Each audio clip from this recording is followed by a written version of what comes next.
Bienvenido, buscador de la verdad.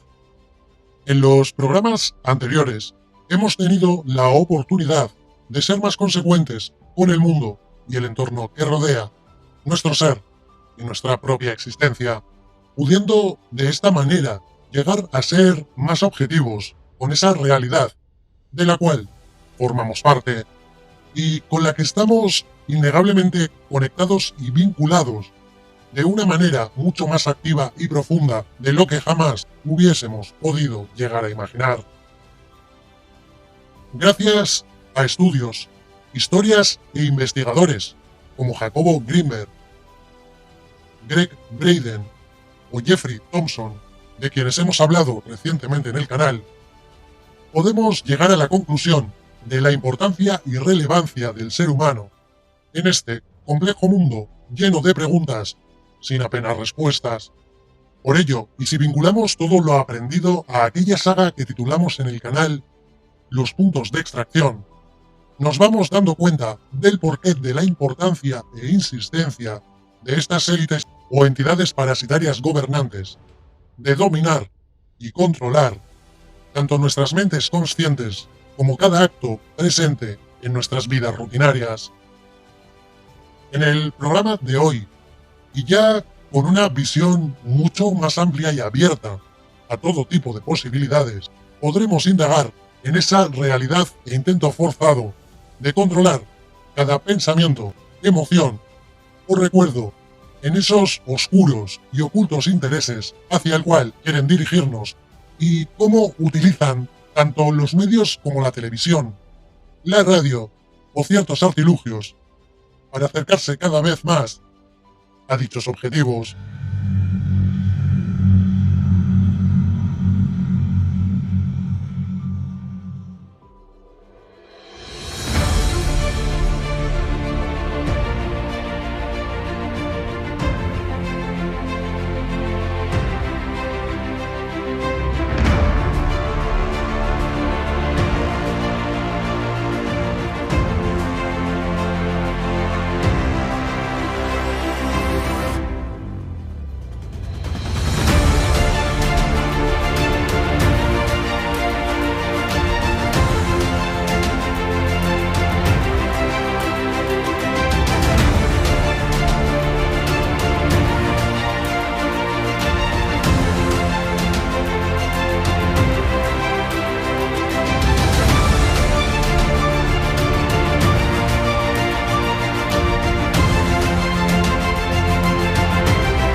Bien. Un hombrecito rico y canoso ha muerto. ¿Y eso qué tiene que ver con el precio del arroz, eh? ¿Y por qué decir, ay de nosotros? Porque todos ustedes y 62 millones de americanos me están escuchando ahora, porque menos del 3% de ustedes leen libros. Porque menos del 15% de ustedes leen los periódicos. Porque la única verdad que oyen es la que se transmite por televisión. En nuestros días hay toda una nueva generación que no está enterada de nada que no haya salido por ese aparato. El televisor es el evangelio, la última revelación. El televisor puede ser la fortuna o la ruina de presidentes, papas, primeros ministros. El televisor tiene el más imponente y maldito poder que existe en nuestro desorientado mundo. Y hay de nosotros si llega a caer en manos de los malvados. Y por esa razón hay de nosotros porque Edward George Rudy ha muerto. Porque ahora esta compañía está en manos de la CCA, la Corporación de Comunicaciones de América. Hay un nuevo presidente en la Junta, el señor Frank Hackett, que ocupa el despacho que fue del señor Rudy. Y cuando esta emisora, que es una de las más importantes del país, controla uno de los más imponentes y malditos sistemas de propaganda de este desalmado y sucio mundo, ¿quién sabe qué mierda será canjeada por la verdad en esta cadena? Así que escúchenme, escúchenme. La televisión no es la verdad.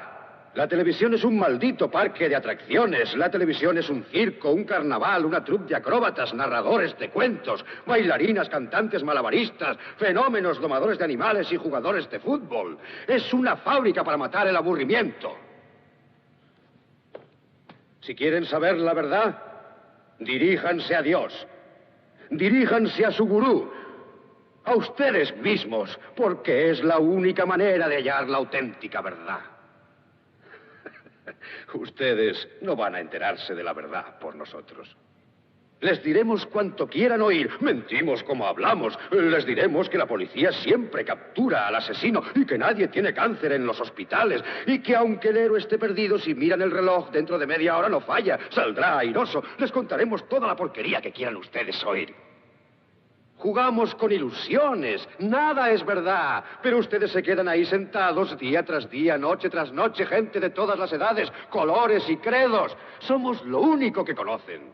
Empiezan a creer en las ilusiones que fabricamos aquí, empiezan a creer que la televisión es la realidad y que sus propias vidas son irreales. Hacen todo cuanto les dice el televisor, visten según les dice, comen según les aconseja, crían a sus hijos siguiendo sus normas, incluso piensan igual que él. Esto es una locura en masa, son maniáticos. En nombre de Dios, ustedes son seres reales. Nosotros somos las ilusiones. Es mejor que apaguen sus aparatos de televisión. Apáguenlos ahora. Apáguenlos ahora. Apáguenlos y déjenlos apagados. Apáguenlos en medio de esta frase que les estoy diciendo ahora. ¡Apáguenlos!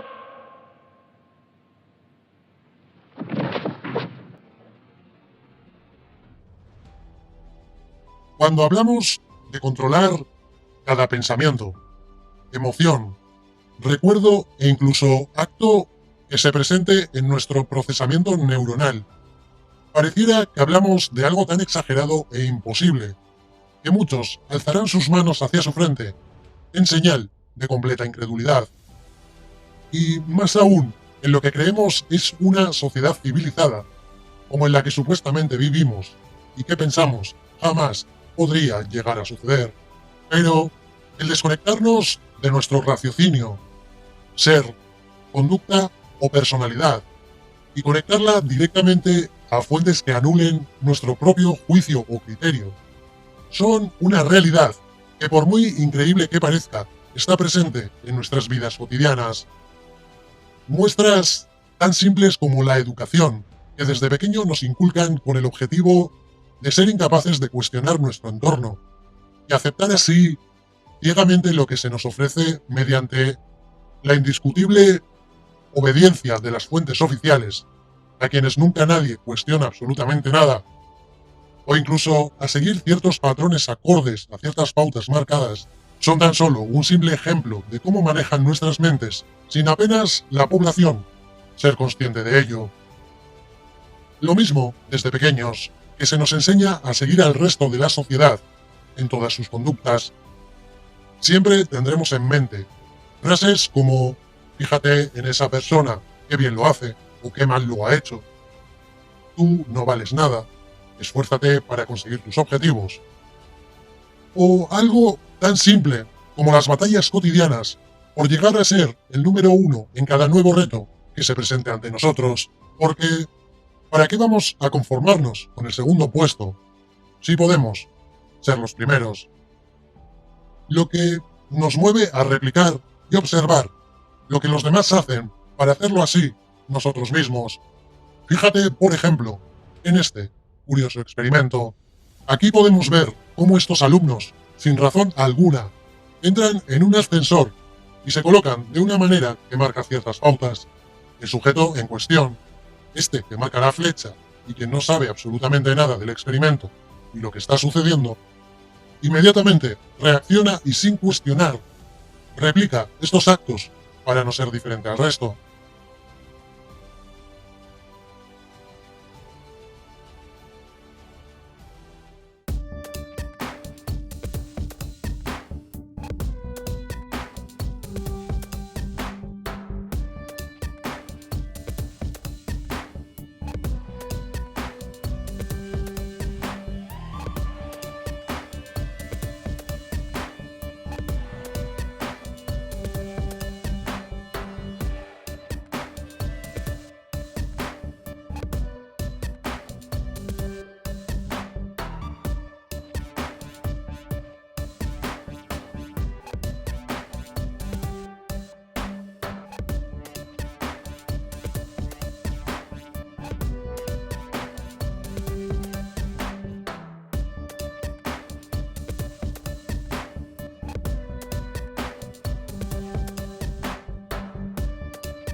Lo mismo sucede en este otro ejemplo.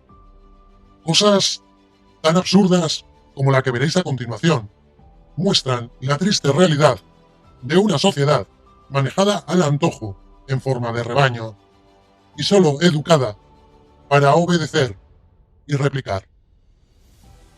To answer that question, we set up a hidden camera experiment to see if this woman would stand up at the sound of this tone, simply because everyone else is. You might be thinking you'd never go along with this. Or would you?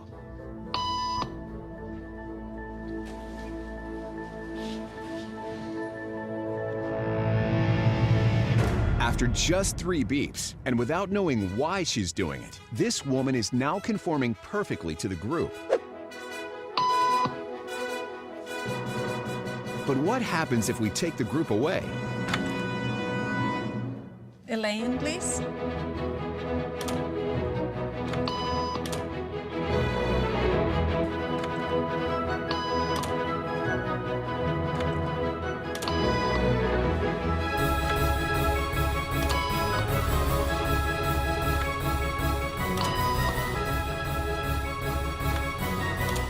Okay, now she's alone. The crowd is gone and nobody is watching her, except our hidden cameras.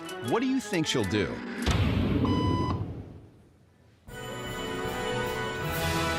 She's now conforming to the rules of the group without them even being there.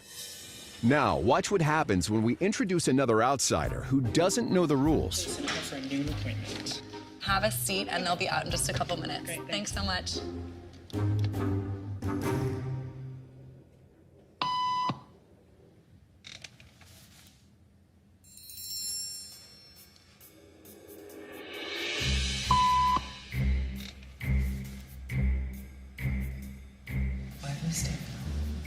Everybody was doing it, so I thought I was supposed to. Think she'll teach the new guy what to do?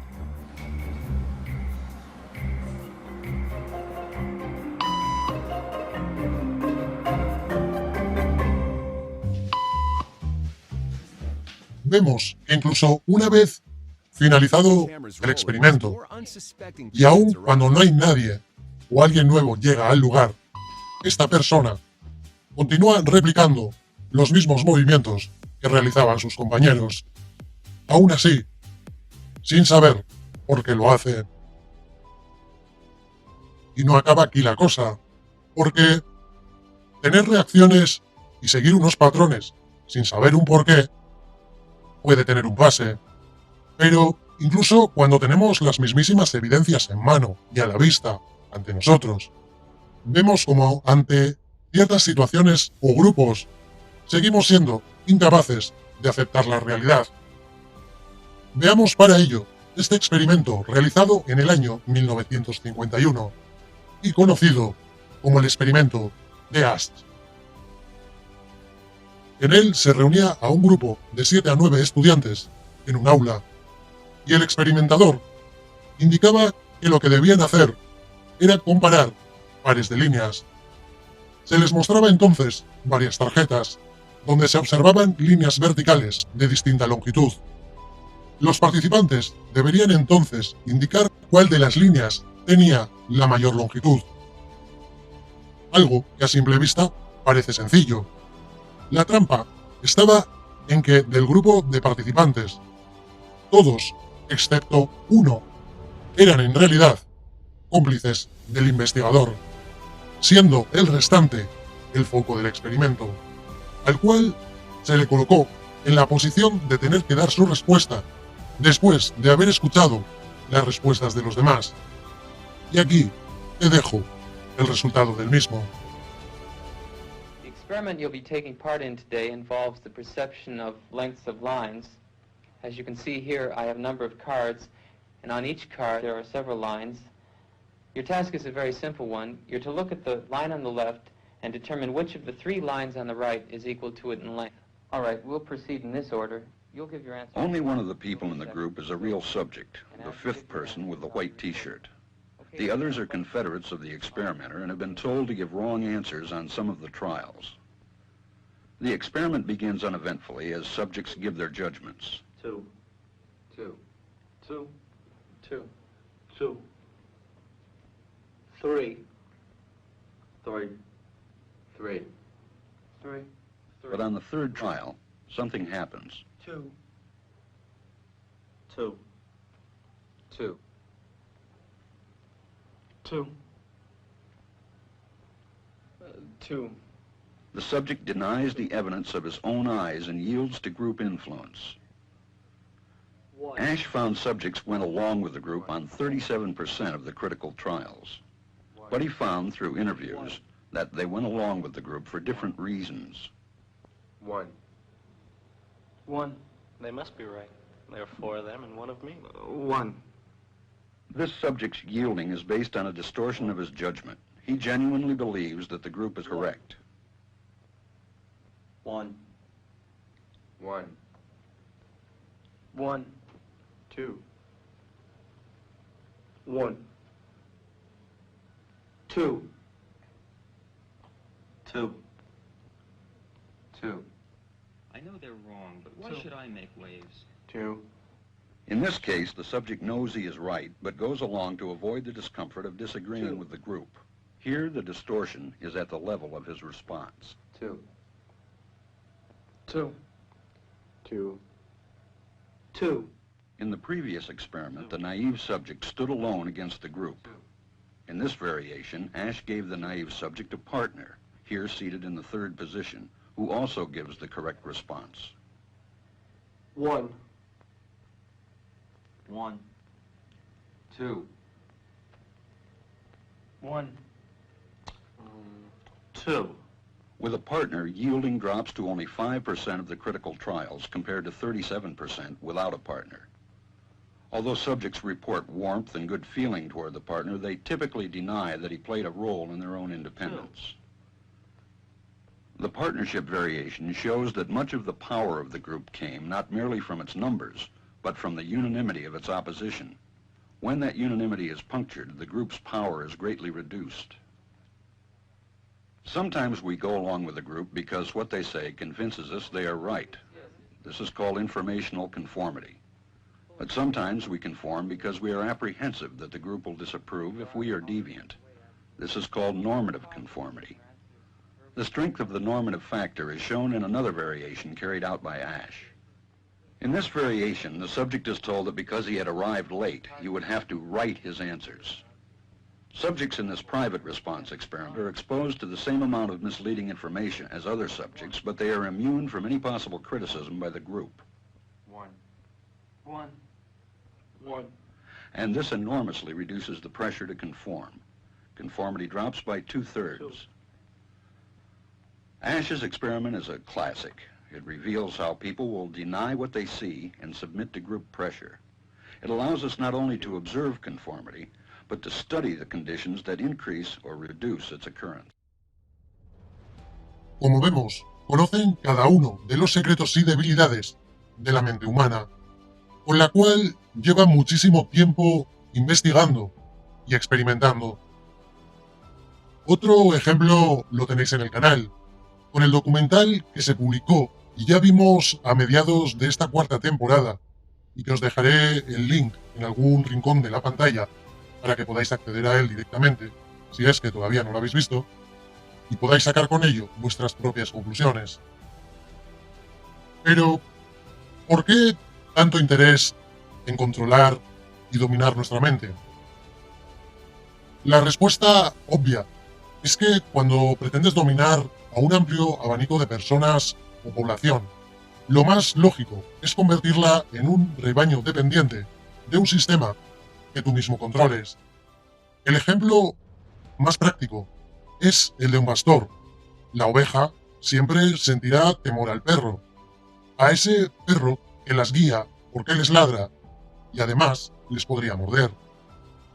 La oveja siente además cierto respeto por el pastor, aun cuando éste las esquila, se aprovecha de su producción durante toda su vida, y ésta será exprimida hasta el fin de sus días. Pero la oveja, en cambio, a lo que se pueda pensar, no se quejará, porque siente que a cambio obtiene un hogar entre 4 maderas, la libertad de salir a ciertas horas a morder la hierba, una cierta conveniencia de protección, por ejemplo, de aquel lobo que siempre acecha en las sombras, y una cierta vida que podríamos definir como aceptable. Lo mismo sucede en la sociedad, y no hay que compararse mucho más allá que con las ovejas de este rebaño. Cambiemos ovejas por gente, cambiemos perro por políticos o reyes, maderas por hogares, educación y trabajo, y lobo por crisis, pandemias o cualquier imprevisto que pueda surgir o puedas imaginar. Y el pastor, obviamente, será aquel que a través de los políticos obtiene el beneficio y la esencia del ser humano.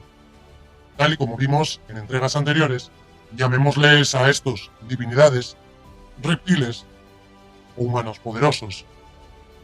Pero, ¿cómo atacar nuestra mente? Para debilitar nuestra esencia, por un lado, el dominio en lo que consideramos el plano material, mediante, por ejemplo, el dinero, los bancos, la obtención de ciertas recompensas a cambio de tu tiempo de vida. Y, por otro lado, nos encontramos con el dominio del flanco espiritual, lo que vienen a ser las religiones, ideas, emociones y nuestra esencia más básica, como la creatividad o la opinión.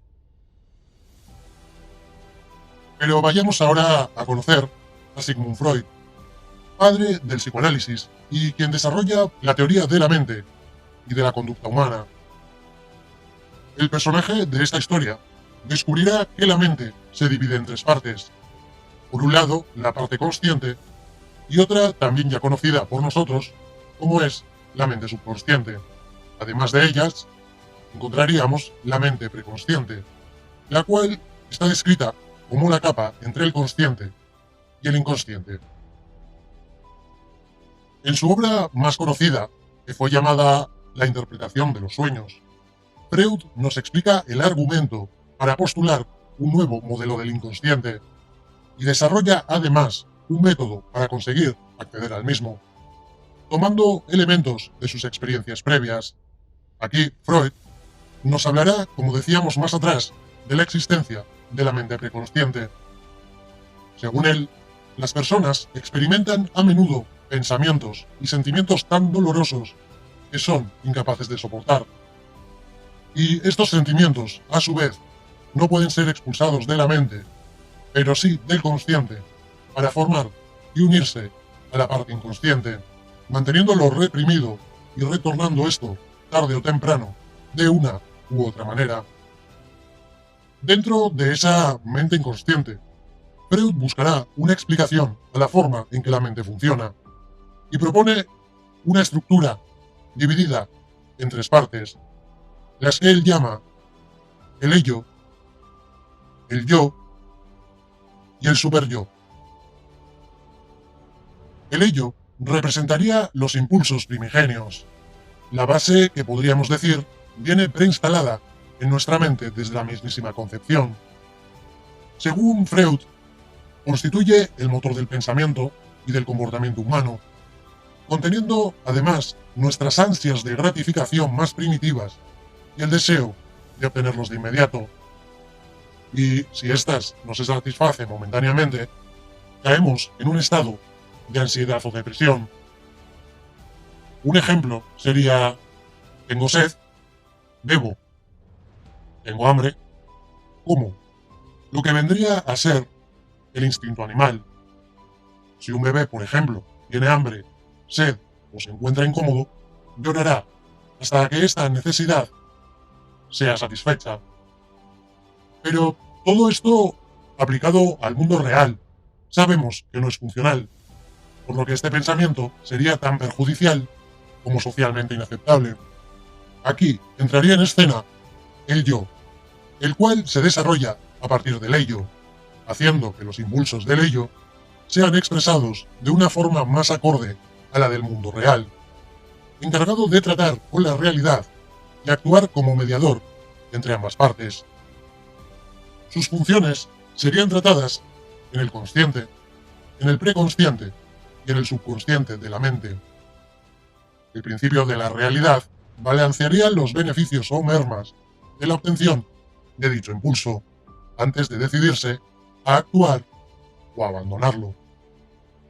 Para paliar estos efectos, en caso de abandono, la mente puede centrarse en retrasar dicha actuación o centrar su pensamiento en algo que le resulte similar y que pueda llegar a satisfacer sus necesidades.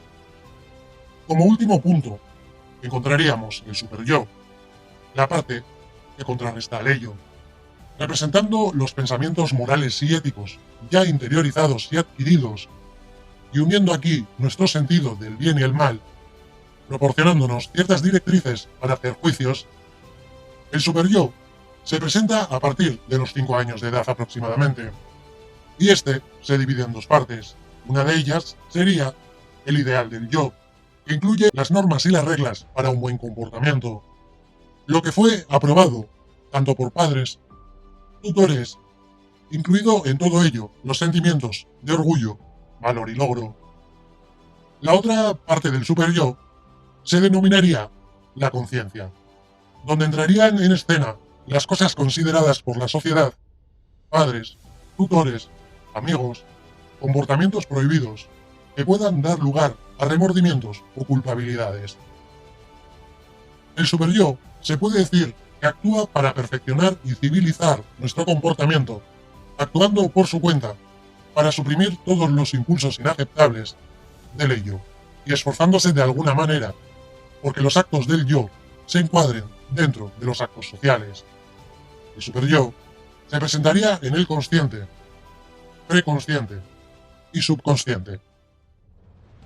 ¿Y cómo funcionarían todas estas partes opuestas, tratando de comprenderse sin conflictos de por medio?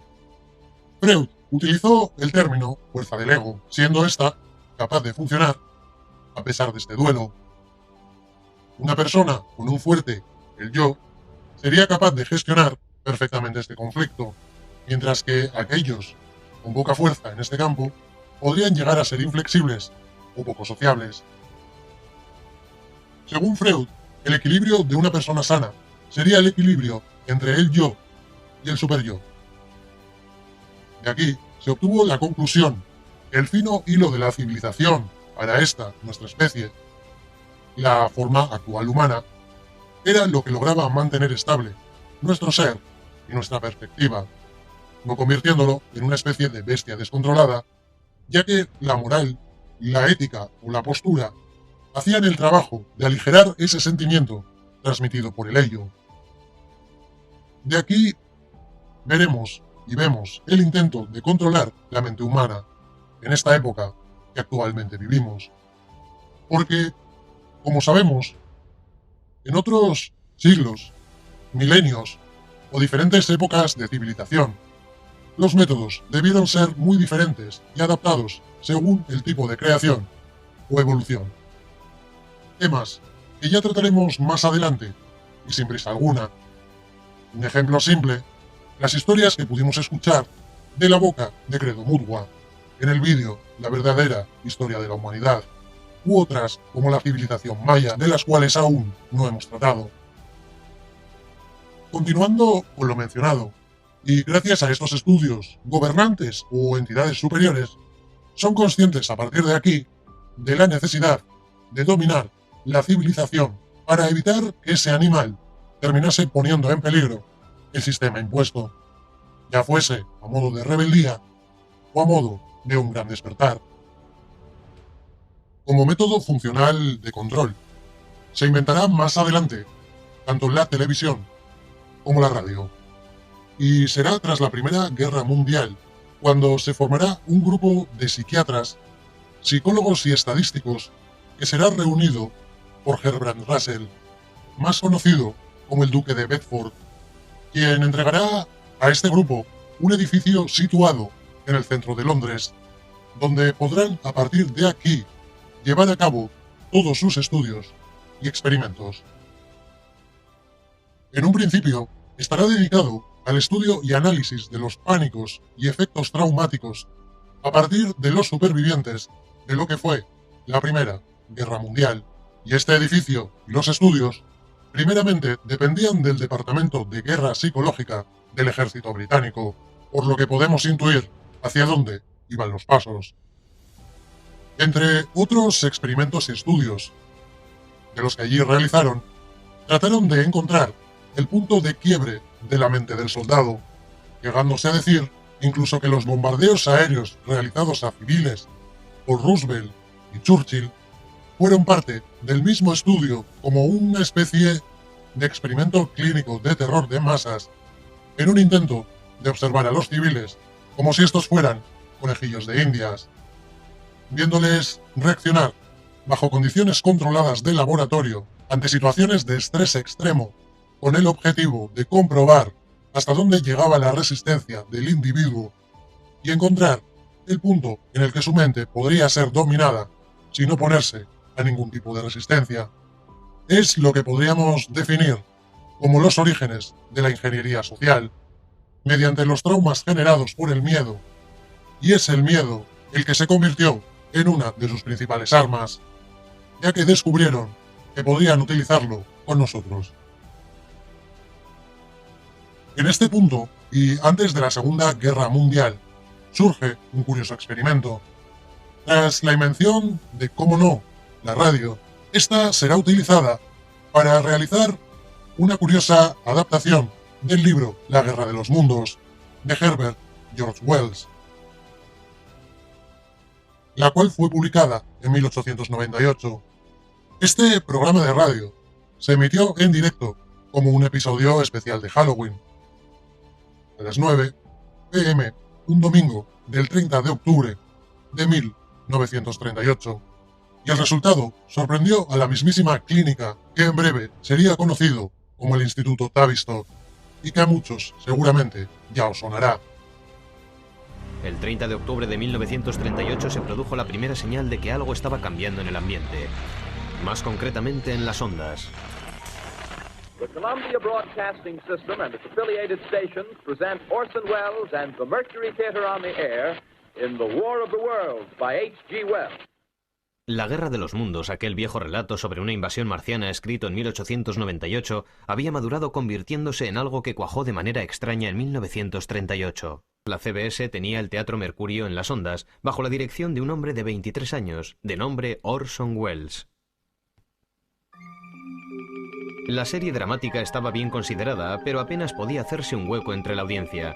Eso mismo sucedió el 30 de octubre hasta que los oyentes comenzaron a buscar algo que sintonizar en su dial. Fue algo que sucedió por una curiosa casualidad. It is reported that at 8:50 p.m. a huge flaming object, believed to be a meteorite, fell on a farm in the neighborhood of Grover's Mill, New Jersey. Los boletines de noticias fingidos no se parecían a aquellos reales otros que venían de Europa, y seguían la pista a un extraño objeto cilíndrico procedente de Marte que había ido a parar a una granja de Nueva Jersey. Y entonces la tragedia empezó a crecer. Something's happening. Ladies and gentlemen, this is terrific. This end of this thing is beginning to flake off. The top is beginning to rotate like a screw, and this thing must be hollow. El informador fue interpretado por Frank Riddick, y si su interpretación parecía realista, fue por una buena razón. Riddick había estado escuchando las grabaciones del desastre del Hindenburg que se había producido el año anterior y conocía bien cómo Herb Morrison perdió la compostura y se vino abajo llevado por el terror cuando retransmitió el accidente en directo.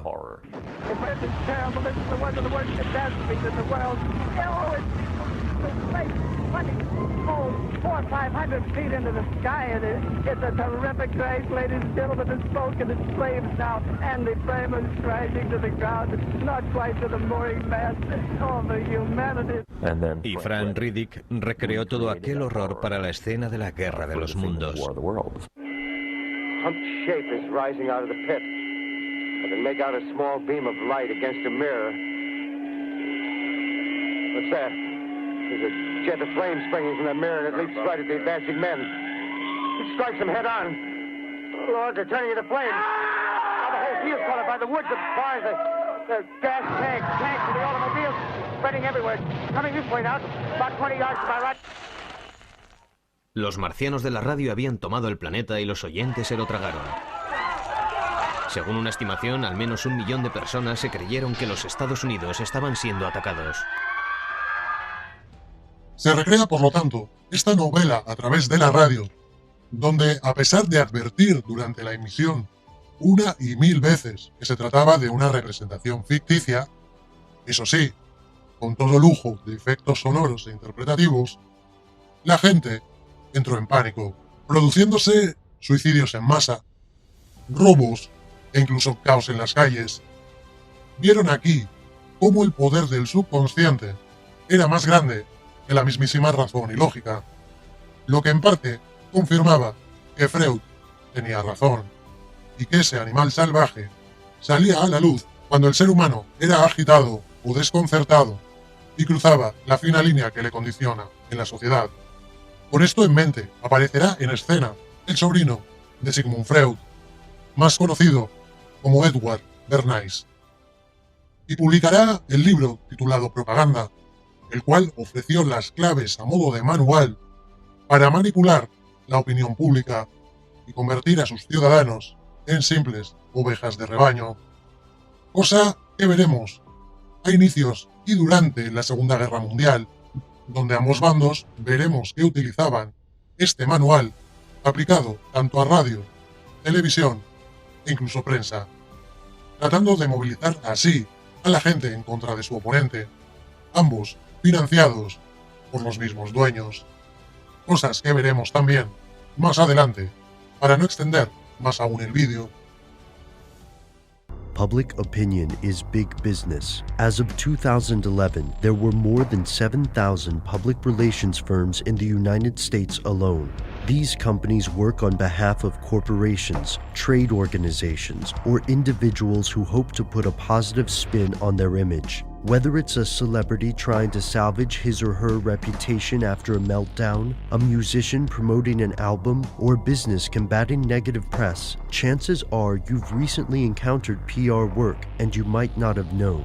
There's no denying the importance of this multi-billion-dollar industry, but what exactly is it? How does it work? And who invented it? Here's where it gets crazy. The art of modern public relations can be generally traced to one man, Edward Bernays. There were other earlier innovators, but none altered the social landscape of North America as profoundly.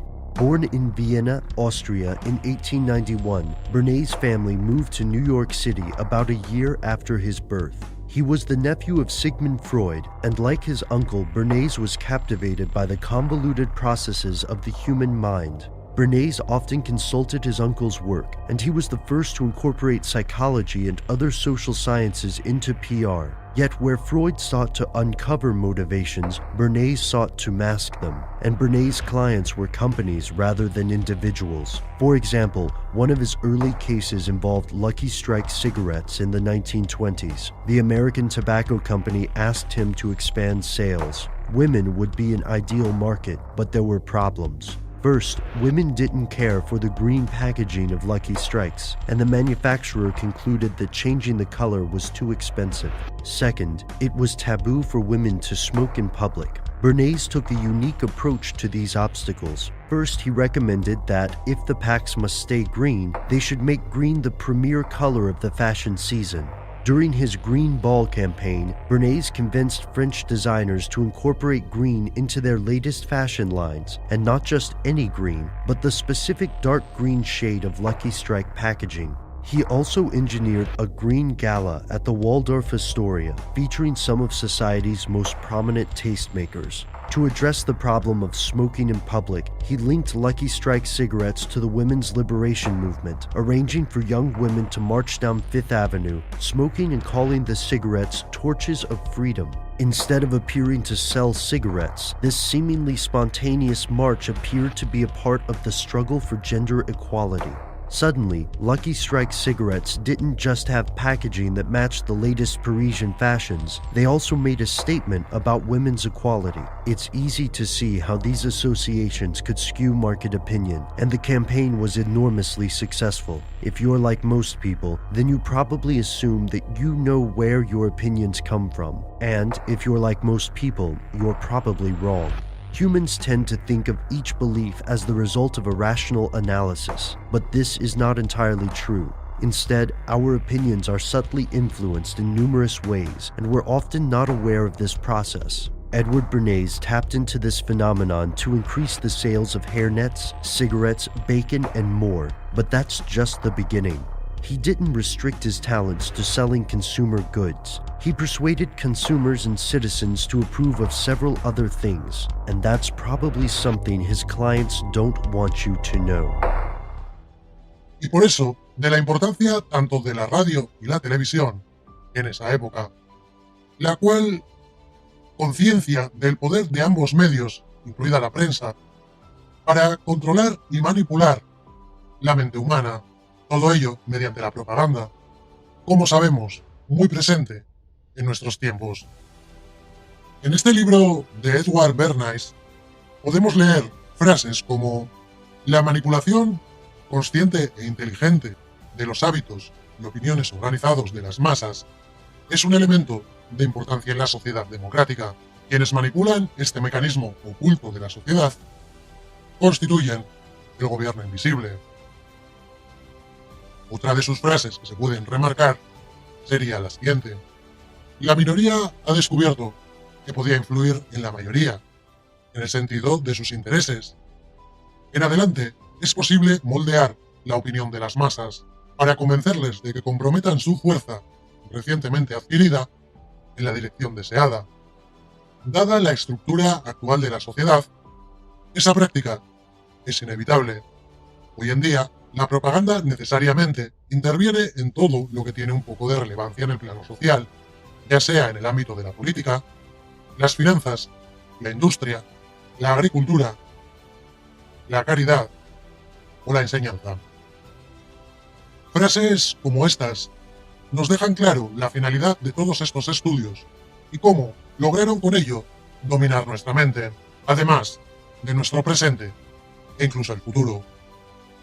Provocar un caos o una tragedia y ofrecer una solución a algo ya planificado de antemano, de lo cual podemos encontrar un sinfín de ejemplos a lo largo de la historia, como el 11S, Pearl Harbor, diferentes pandemias. Todo esto, como siempre, son temas que iremos viendo más adelante, y de una manera algo más pausada, por lo que terminamos aquí el programa de hoy. Recuerda que si tienes mente abierta, eres bienvenido al canal. Estoy encantado de que estés al otro lado. Juntos viajaremos en busca de la verdad y da por hecho que la encontraremos.